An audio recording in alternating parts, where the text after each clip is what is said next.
جب باپ اور بیٹے کے درمیان کوئی بات ہو اور باپ کہہ دیتا ہے بیٹے کو بیٹھ جا، تو اگر بیٹے کا جی نہ چاہے پھر بھی وہ باپ کی عزت میں، باپ کی محبت میں وہ بیٹھ جائے۔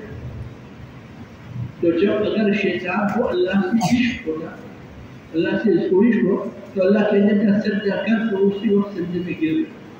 مگر وہ عاشق تو اللہ کا عاشق نہیں، اور اس کی وجہ سے وہ گمراہ ہو۔ اور اللہ کا عشق حاصل کرنے کے لیے، اللہ کی محبت حاصل کرنے کے لیے ایک واحد راستہ ہے۔ ویسے اگر ہم پورے دن بیٹھ کے، ہم ایک طرف ہونے میں بیٹھ کے اللہ اللہ اللہ کا ذکر کریں، اس سے میں یہی کہتا ہوں کہ غلط ہے، یہ بھی ایک اچھی چیز ہے، مگر جب تک اس کی صحیح ترتیب ہم اختیار نہ کریں اللہ کے عشق اور محبت کو حاصل کرنے کے لیے، وہاں تک بہت ساری چیزیں ہم کریں گے مگر وہ اصلیت حاصل نہیں ہوگی۔ اور وہ کیا ہے؟ بس اللہ تعالیٰ نے خود اس کا نسخہ قرآن میں بتایا کہ قُلْ إِن كُنتُمْ تُحِبُّونَ اللَّهَ فَاتَّبِعُونِي يُحْبِبْكُمُ اللَّهُ۔ اگر لوگوں سے کہیے محمد صلی اللہ علیہ وسلم کہ اگر واقعی تم کو مجھ سے محبت ہو، اللہ سے محبت ہو، تو نبی کریم صلی اللہ علیہ وسلم کی زندگی کو اپناؤ۔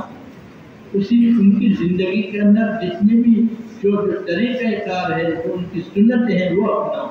بس سنتوں کو اپنانے سے یہ دلیل ہے کہ انسان کو اللہ سے محبت، انسان کو رسول اللہ صلی اللہ علیہ وسلم سے بھی محبت ہے، اور یہ دلیل ہے کہ انسان کو اللہ سے بھی محبت۔ اگر کوئی آدمی کسی اور راستے کو اختیار کرنا چاہے اللہ تعالیٰ سے پہنچنے کے لیے، اس راستے کے علاوہ، سنت کے راستے کے علاوہ، تو اس کی کوئی گارنٹی نہیں کہ اللہ اس کی محبت کو، اللہ کی محبت سے حاصل ہوگی، یا اس کی کوئی گارنٹی نہیں کہ وہ راستہ آخر تک، منزل تک پہنچے گا۔ مگر ہاں، اگر کسی نے سنت کو اختیار کر لیا اپنی زندگی میں، صبح سے لے کے شام تک، شام سے لے کے صبح تک ایک ایک سنت کو سیکھا، ایک ایک سنت کے اوپر عمل کرنا شروع کیا، تو اس کے زندگی کے اندر سنت کی وہ طاقت اور وہ نور اور وہ رونق ایسی آ جاتی ہے کہ جس کی وجہ سے اللہ اسے اتنا محبت کرنے لگتا ہے، اور جب اللہ اس سے محبت کرنے لگتا ہے تو اللہ جبریل کو اعلان کرتا ہے کہ جبریل مجھے اس آدمی سے محبت کر، یہ میرا پیارا بندہ ہے، تو تو بھی اس سے محبت کر۔ پھر جبریل آسمانوں میں اعلان کرتا ہے کہ اللہ کو فلانے سے محبت ہے، تم بھی ان سے محبت کرو۔ پھر وہ آسمان والے جو فرشتے وہ دوسروں فرشتوں کے سامنے اعلان کرتے ہیں، اور وہ اسی طرح زمین کے فرشتوں کے اوپر اعلان ہوتا ہے، اور یہ آدمی اللہ کا محبوب بن جاتا ہے، اگرچہ لوگ اس کے مخالف کیوں نہ ہو، مگر صرف سنتوں کے اوپر زندگی گزارنے کی وجہ سے اس کے مخالف بھی جو ہوتے ہیں نا، وہ بھی اس کی عزت اندر میں کرتے ہیں، وہ بھی اس کے موافق بن جاتے ہیں۔ تو ہماری زندگی کا سب سے بڑا دار و مدار اللہ سے قرب حاصل کرنے کے لیے سنتوں کو اپنانا ہے۔ اگر ہم سنتوں کو اپنا لیں، اور یہ ہے کہ سنتوں کو سیکھنا پڑتا ہے، ہمارے یہاں ماشاءاللہ بڑے بڑے علماء ہیں، بڑے بڑے محدث ہیں، بڑے بڑے اساتذہ ہیں، یہ ایک ترتیب اس قسم کی ہو کہ بھائی صبح اٹھتے وقت سنتیں کیا ہیں، بچوں کو سکھا دیا جائے، چلو بے بچوں کو اس طرح اٹھنا ہے، یہ کرنا ہے، یہ کرنا ہے، یہ کرنا ہے، یہ سنت ہے، اور روزانہ اس کے اوپر 1-2 ہفتے 3 ہفتے تک عمل کیا جائے، اور روزانہ بچوں کو پوچھا جائے کہ آج آپ نے سنت اختیار کی نہیں، اٹھتے وقت سنت اختیار کی، سنت طریقے سے آپ اٹھے، سنت کی دعائیں پڑھی آپ نے، سنت کے انداز سے آپ نے اپنے دن کو شروع کیا۔ اس طرح سنت یکی دیگرے بار یکی دیگرے بار ایک ایک کی مشق کرائے مدد سے، اور انشاءاللہ وہ وقت آئے گا کہ بچے جب چلیں گے نا تو ایسا لگے گا کہ یہ فرشتے چل رہے ہیں، لیکن ان کی زندگیوں میں سنت آ جائے گی، اور جو آدمی سنتوں کو اپنا لے بس دنیا اس کا غلام بن جائے، اور چاہے آدمی کے پاس کتنا بھی علم کیوں نہ ہو، اگر اس کے زندگی میں سنتیں نہ ہو تو یہ خالی ہے، کورا۔ بس اللہ سبحانہ و تعالیٰ ہم سب کو اس کی صحیح ہدایت اور توفیق دے کہ ہم سنتوں کو سیکھیں اور سنتوں کو اپنی زندگی میں اپنائیں، اور صبح شام جتنی بھی چیزیں ہیں، نبی صلی اللہ علیہ وسلم کیسے اٹھے، کیسے بیٹھے، کیسے کھایا، کیسے پیا، کیسے استنجا کیا، کپڑے کس طرح پہنے، اور یہ سب دعائیں ویسے ہم ان کو سکھاتے ہی نہیں آتے کہ چلو سونے کی دعا یہ ہے، اٹھنے کی دعا یہ ہے، کھانے کی دعا یہ ہے، پینے کی دعا یہ ہے،